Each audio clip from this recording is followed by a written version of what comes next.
essential tremor is the most common movement disorder. It often can run in families, and it often begins in the 20s or 30s and increases as the decades go on and begins to impair daily tasks. Depending on which hand is dominant and which side essential tremor is more on, it might need to be treated sooner or later. Some of the problems we have, though, is that we can try to use mechanical aids, wrist weights, and different types of writing utensils and heavier bowls and larger cups. But that's not usually so efficacious for most patients. We can think about oral therapies, but they're limited by systemic side effects and limited efficacy in many patients. We have deep brain stimulation that's very effective when done unilaterally.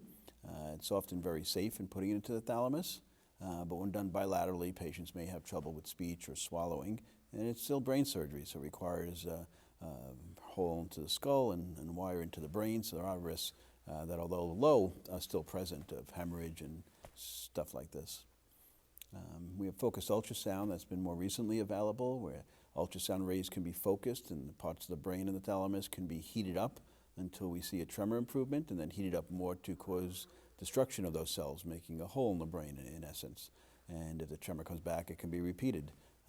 This is non-invasive in that it doesn't require a hole in the skull and wires in the brain, but it's still destructive to the brain, making a hole in the brain, so it can still have side effects that go along with that.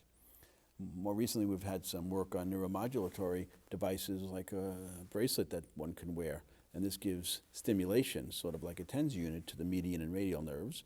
And this goes on for about 40 minutes, and then for the next hour or two or three, there's maybe less tremor amplitude, allowing patients to complete certain tasks.